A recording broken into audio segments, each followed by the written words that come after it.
Hello everyone and welcome back to our Python for Data Analysis course. Today we're going to continue looking at defining functions inline. Now, when I say inline, what I mean is that defining functions not using the def or def keyword like we looked at in the previous video, but this time using the lambda function. Now, this is used for functions that maybe you're not going to reuse over and over again, or you just need in line with your code. And so we're going to take a look at that, and then we'll look at our group by method, which is a way of aggregating data and then summarizing data. And so with that, let's jump straight into it. As usual, we will import pandas as PD. We'll create our data frame from our CSV file of hospital appointments. We can take a look at, info just to make sure that the data hasn't changed. Now, one other thing that you could do rather than using just head or tail is to use the sample method. And so when I say this df hospital appointments dot sample, and the n is the sample size. So I'm saying that pick 10 random rows from our data set and output it. And so you can run it many times and it will give you many different results. Another thing that you can do is you can sort the values. And so maybe you want to look at what the highest age is. And so you can use the sort value function.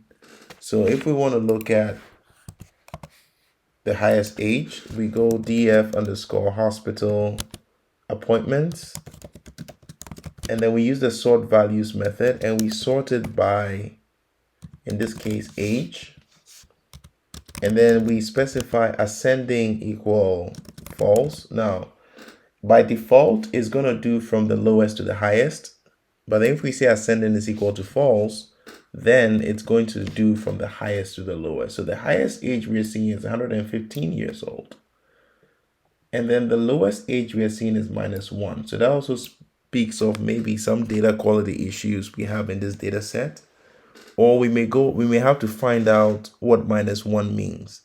Is -1 an unborn baby? Or is just, bad record keeping? Or is supposed to be 1? So these are the kind of questions that you start to ask when you after you do some inspection, on your data. You don't just exclude it for excluding sake. You need to go back to whoever collected the data and ask them, questions around how these things were encoded. Another thing you can do is you can sort it by the scheduled day to see from the latest appointment to the earliest. So this looks like it's November 2015 all the way up to June 2016. That's where we're getting all our data from. Now, in this example, I'm going to show you how to use inline functions or lambda functions. And so if you recall from the previous video where we defined the function to look for people whose ages were over 65, what we did was that we created a function, something like this, and then we said age over 65, and then we took in age and said that if age is, let's say if age is greater than 65, then return a 1, else return a 0.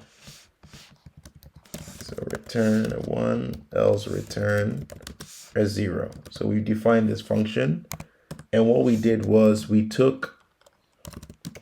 created a new column which we called, I believe it was age over 65, and we took out the age column, and so we access the age column this way. Now if I just run this by itself,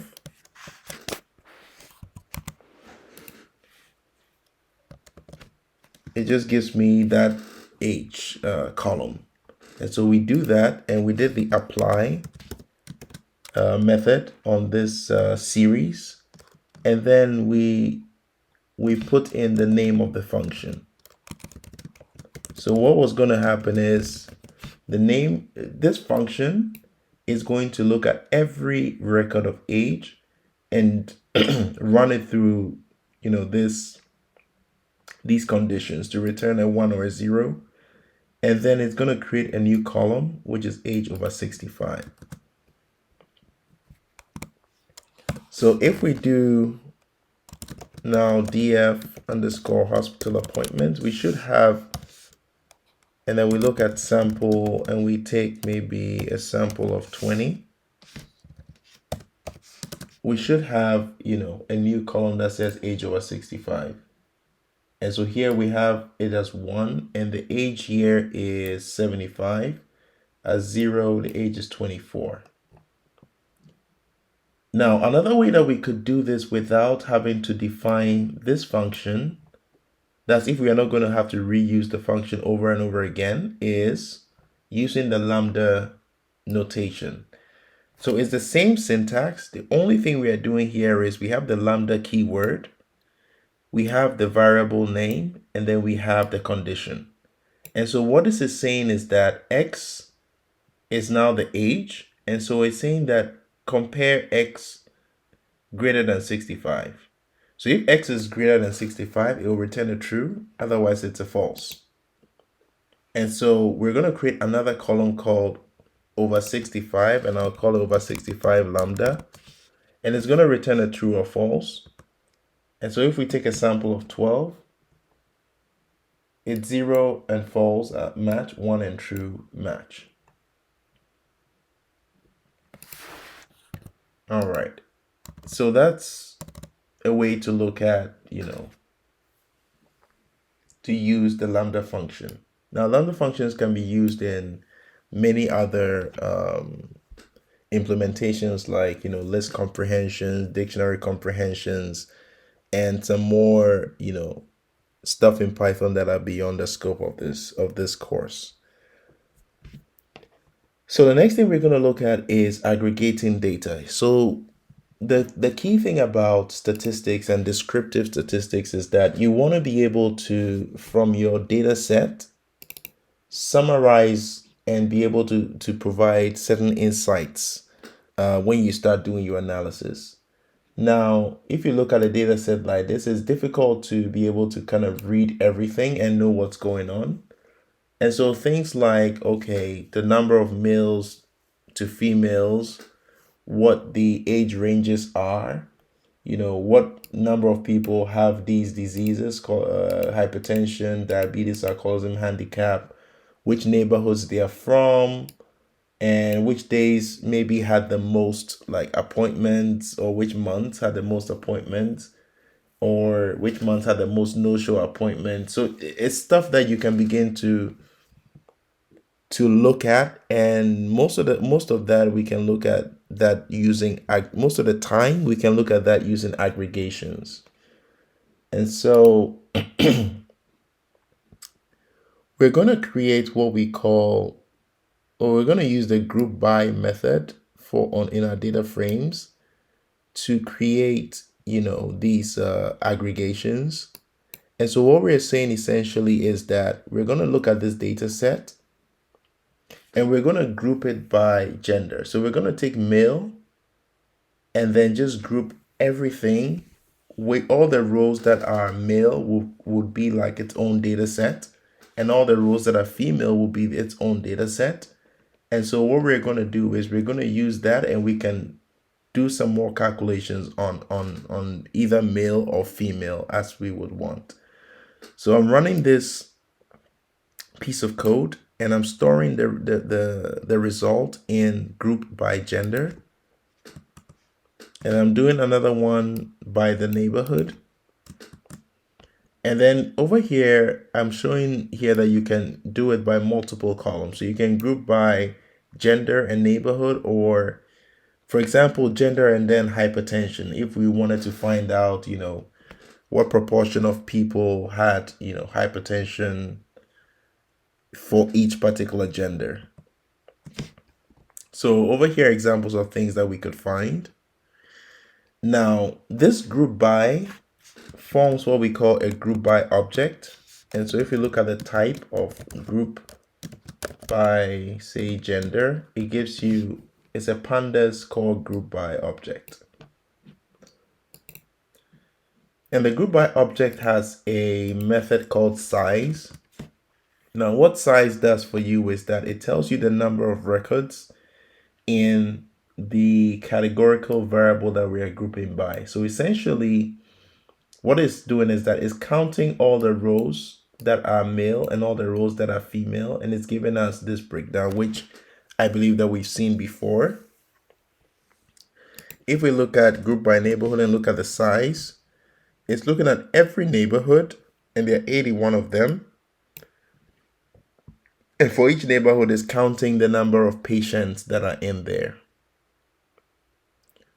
And then if you do group by gender and neighborhood, what it does is it breaks it down into female and male, and then it, gives you the neighborhoods where there are females and males. And so what I'm going to do here is I'm going to store, for example, the group by gender size into a variable called count genders, and I'm going to plot it in a horizontal bar plot. So what this is showing me is the number of male and the number of female plotted on a horizontal bar plot. Now, if you don't want this axis subplot to show, you put a semicolon and that disappears. Now, whenever you group by multiple categories, for example, we did the group by gender and hypertension.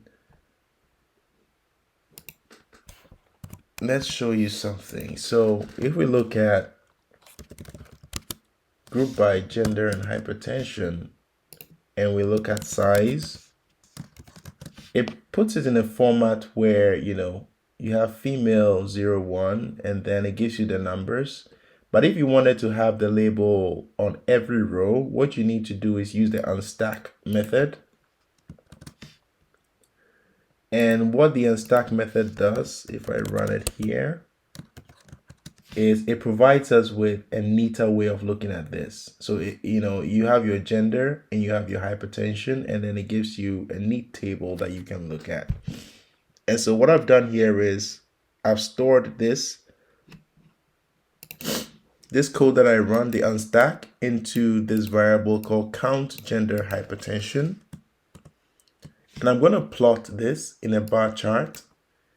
And I'm creating a stacked bar chart. And I'm titling it hypertension male versus female. And I'm labeling the y-axis as count. And so essentially what it's showing me here is that in the orange is those who have hypertension. And in the blue is those who don't. And it's broken it up by male and female.